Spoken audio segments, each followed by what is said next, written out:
Alright everybody, welcome back to another lesson about the Bullet Hell project. We are making a launcher class today.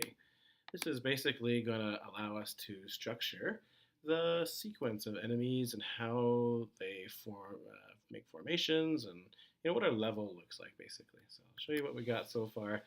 Here is our level. This is not necessarily a great level, but it's going to be a fantastic thing. So here we go. We got some of the basic enemies that are flying out first. Great. Oh, here comes a line of the fast enemies on this side. And in a moment, they'll switch over to be over on this side. Here they are. Look out. And the exact location and formation of how these enemies are coming out is sort of predetermined. Here comes some gunships. Must destroy them before they get into place. Oh no!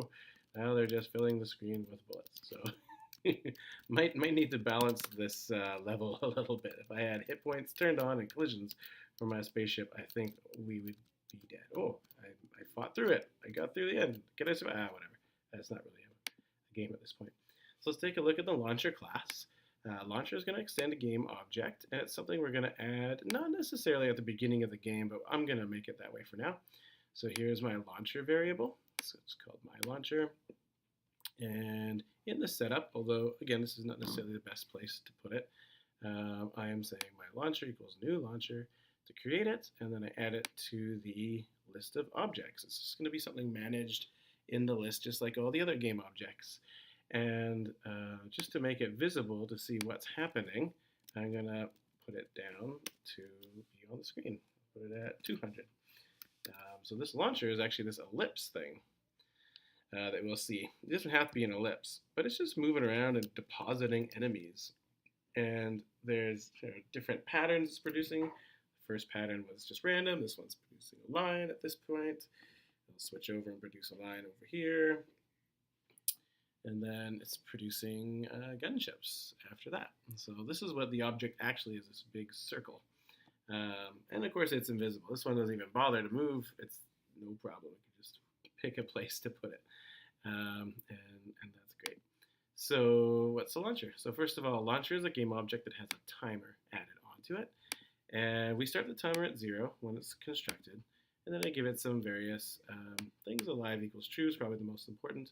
Width and height honestly doesn't matter. Neither does the show function.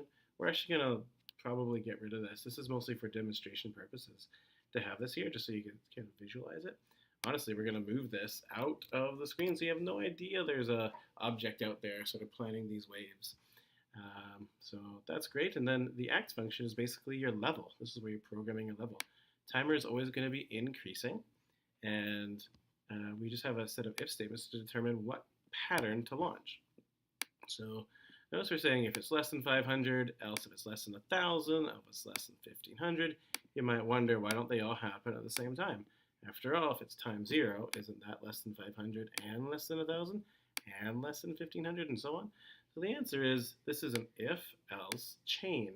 And so it's always going to pick one of them and then ignore the rest of them.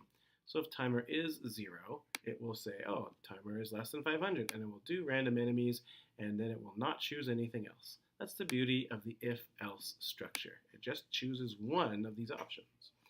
So that way, if you're programming, something from 500 to 1,000, you just have to say less than 1,000. It's like, oh, if it was less than 500, it would have done this. So I only have to think about the ceiling, not the floor. So I can just say less than 1,000, less than 1,500, and so on. And each of these is a function that I've written that will coordinate some sort of pattern. And these are just like 3 different patterns. The straight line is sort of a modular pattern we can adapt that you can innovate on and make all sorts of interesting things.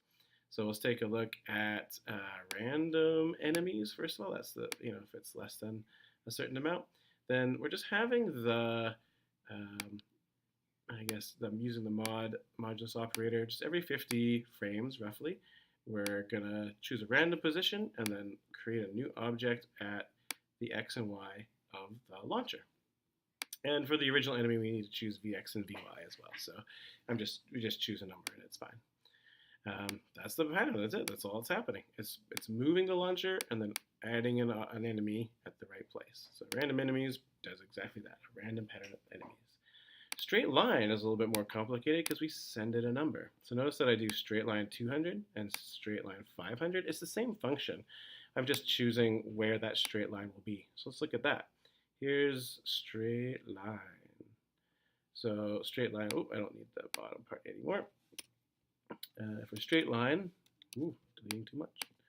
Zoom up. It has a parameter, and I can send it that number, and x is just getting set to that parameter. So when I say straight line 200, the where is 200, so it's always going to 200, and that's why that line, the first line, shows up around x is 200. And then I just have it produce an enemy every 10 frames. When I am doing straight line 500, well, no problem. That just means where is 500. And so for that next period of time, that's 500, and when it produces a fast enemy, it's going to be at 500. So we can just kind of choose where we put that straight line, and that's up to you where to put it. The last one is 2 gunships. So this is where I make 2 columns of gunships, and this one I've actually given up on the X and Y. I'm just having it I just wanted it here and here. Actually, I didn't want it here. I wanted it at width minus 200, to be honest, but I have forgotten what my width of my project was. So there it is. There's just every 100 frames adding 2 gunships at these places. Yeah, there it is. And then there'll be more interesting patterns we're going to look at as we get into trigonometry a bit, but that will be coming up soon. All right, thanks everybody. We'll put that on YouTube now.